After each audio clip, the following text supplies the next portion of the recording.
न केवल दुनिया के अंदर अपना सम्मान बनाए, बल्कि अपने नागरिकों के हितों का संरक्षण करने, अपनी स्वयं की सुरक्षा करने, कैसे एक एक करके प्रत्येक नागरिक के जीवन में परिवर्तन करने का कार्य किया। मुझे आश्चर्य होता है जब भाजपा की बात होती है और भाजपा को जब लोग ये बोलते हैं कि फलानी जाति का वोट मिलेगा कि नहीं मिलेगा, संदेह की नजर से बोलते हैं, तो मुझे लगता है कि इन्होंने भाजपा को लगता है समझा नहीं है। भारतीय जनता पार्टी का मतलब सबका साथ और सबका विकास, और सबका साथ और सबका विकास है तो फिर सबका विश्वास भी है और परिणाम लाने के लिए सबका प्रयास भी है। ये सभी लोग मिलकर के जब कार्य कर रहे हैं, आप बताइए ना, 4 करोड़ गरीबों को देश के अंदर एक एक आवास मिल जाता है, 8 करोड़ गरीबों को उज्ज्वला योजना का कनेक्शन मिल जाता है, 12 करोड़ गरीबों को एक एक टॉयलेट मिल जाता है, 15 करोड़ गरीबों को स्किल इंडिया और स्टैंड अप और स्टार्टअप इंडिया के माध्यम से जोड़ा जाता है, 35 करोड़ गरीबों के लिए जनधन अकाउंट खोले जाते हैं, 50 करोड़ गरीबों को 5 लाख रुपए की सालाना स्वास्थ्य बीमा का कवर दिया जाता है, 80 करोड़ लोगों को कोरोना कालखंड में फ्री में राशन की सुविधा का लाभ दिया जाता है और 220 करोड़ वैक्सीन की डोजेज भारत के नागरिकों को फ्री में देने का काम कोई करता है, भारत के यशस्वी प्रधानमंत्री नरेंद्र मोदी जी करते हैं।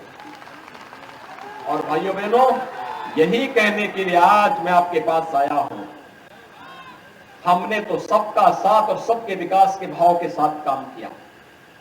हमने कब जाति के नाम पर किसी को, मत और मजहब के आधार पर किसी के साथ भेदभाव किया, लेकिन हमने तो तुष्टीकरण को कभी प्रोत्साहित नहीं किया। जो तुष्टीकरण को प्रोत्साहित करते थे वही भेदभाव भी करते थे, वही बंटवारा भी करते थे, वही विभाजन भी करते थे। हमने तुष्टीकरण नहीं सशक्तिकरण पर ध्यान दिया है। सशक्तिकरण, हर व्यक्ति का सशक्तिकरण, हर नागरिक का सशक्तिकरण, सबका सम्मान और सबका साथ, सबके विकास के भाव के साथ इस कार्यक्रम को आगे बढ़ाने का कार्य किया।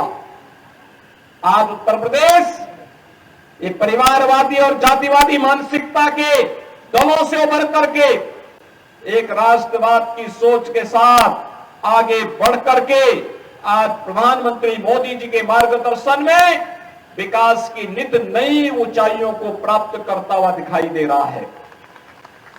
प्रयागराज कुंभ उसका एक उदाहरण था। और भाइयों बहनों, आज मैं आप सबसे यही कहने के लिए आया हूं, आप सबसे ये अपील करने के लिए भी आया हूं। आपने 2017 के पहले के उत्तर प्रदेश को भी देखा है। ये वही उत्तर प्रदेश था जिस उत्तर प्रदेश में पर्व और त्योहार, भय और आतंक के साए में व्यक्ति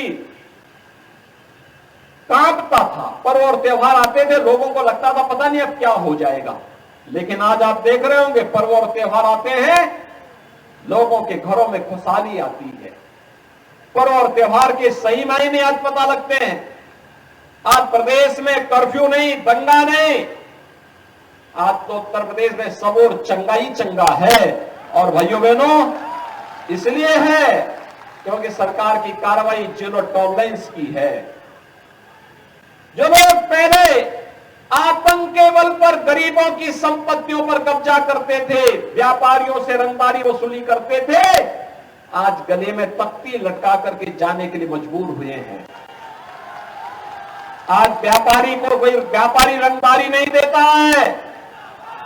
आज भाइयों बहनों, रंगदारी नहीं, आज तो हम व्यापारी को राज्य सरकार की ओर से व्यापारी कल्याण बोर्ड के माध्यम से 10 लाख रुपए की सुरक्षा बीमा दे रहे हैं।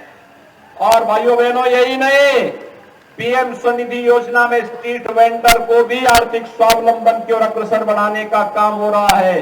एक समय था 17 के पहले जब व्यापारियों से रंगदारी वसूली होती थी, आज रंगदारी नहीं, आज तो से स्वनिधि का लाभ और आज उसे व्यापारी कल्याण बोर्ड के माध्यम से 10 लाख का बीमा कवर देने का कार्य हो रहा है। भाइयों बहनों, 2017 के पहले हमारे शहर गंदगी के ढेर होते थे। आज तो प्रयागराज अभिलाषा जी के नेतृत्व में इस बोर्ड ने प्रयागराज को स्मार्ट सिटी बना दिया। स्मार्ट सिटी आज नगरों में किसी भी प्रकार का सौदों का आतंक नहीं। आज तो हमारे नगर सेफ सिटी हो रहे हैं। बेटियां स्कूल जा सकती हैं, व्यापारी व्यापार कर सकता है। आज युवाओं के हाथों में तमंचे नहीं, क्योंकि सबको मालूम है कि तमंचे की कीमत क्या होती है और तमंचे की दुष्परिणाम भी क्या होते हैं। आज भाइयों बहनों, उत्तर प्रदेश के युवाओं के हाथों में टैबलेट है। टैबलेट 2 करोड़ युवाओं को हम लोग उत्तर प्रदेश में टैबलेट दे रहे हैं। ये टैबलेट उसके टैलेंट को टेक्नोलॉजी और ट्रेनिंग के साथ जोड़ करके उसकी प्रतिभा का लाभ उत्तर प्रदेश के लिए लेने की पूरी व्यवस्था की गई है। देश उसका लाभ ले ले। अभी हम लोगों ने ग्लोबल इन्वेस्टर समिट किया था। हमारे उप मुख्यमंत्री और मंत्रीगण अलग अलग देशों की यात्रा में गए थे और दुनिया से भी और देश से भी भारी पैमाने पे निवेश लेके आए। 35 लाख करोड़ रुपए का निवेश का प्रस्ताव हुआ है। भाइयों 35 लाख, और ये 35 लाख करोड़ रुपए का मतलब 1 करोड़ युवाओं को सीधे सीधे नौकरी की गारंटी। 1 करोड़ युवाओं को। ये प्रयागराज में तो लाखों युवा प्रतियोगी परीक्षाओं की तैयारी करते हैं। इन युवाओं के लिए रोजगार भी चाहिए, नौकरी भी चाहिए, और 1 करोड़ युवाओं को ये ग्लोबल इन्वेस्टर समिट नौकरी की गारंटी भी देता है। लेकिन उसके लिए हमें उसकी स्किल डेवलपमेंट पर, उसके टैलेंट को ट्रेनिंग के साथ जोड़ने की कार्रवाई के पर ध्यान देना होगा। और इसीलिए हम टैबलेट दे रहे हैं। जो तमंचा पकड़वाते थे उनकी दुर्गति हर व्यक्ति देख रहा है, और इसीलिए अब तमंचा नहीं, उत्तर प्रदेश की पहचान आईटी स्किल के लिए जानी जाएगी। और इसलिए हमारे युवाओं के हाथों में टैबलेट रहेगा। और इसलिए भाइयों बहनों, हमें प्रयागराज को अभी से सजाने संवारने की कार्रवाई के साथ जुड़ना होगा। 2025 का कुंभ ऐतिहासिक हो, दिव्य हो, भव्य हो, दुनिया की स्वच्छ, सुंदरता, सुरक्षित आयोजनों का एक मॉडल फिर से बने। इसके लिए अभी से लगना होगा, और इसके लिए अच्छा बोर्ड भी चाहिए। आप गणेश जी को जिताएंगे, कोई समस्या नहीं।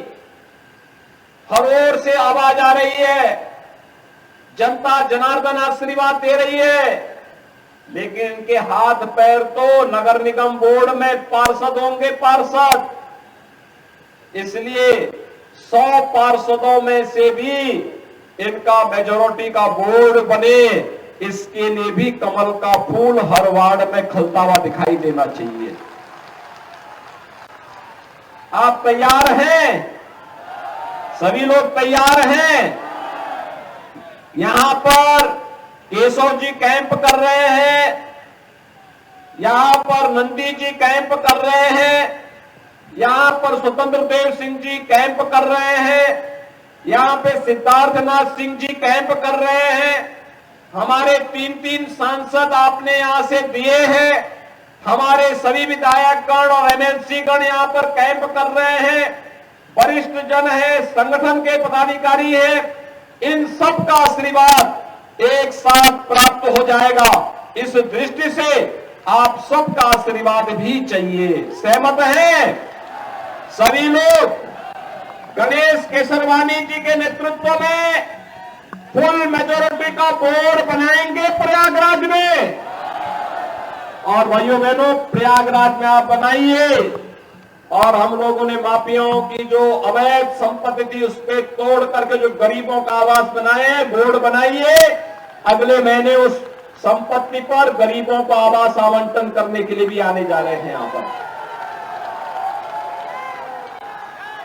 जो भी माफिया गरीबों की संपत्ति पर कब्जा करके ऐसे कब्जा करने का प्रयास करेगा, उसकी संपत्ति को ऐसे ही जब्त करके गरीबों के लिए आवास बनाने का काम सरकार करेगी। डबल इंजन की सरकार करेगी।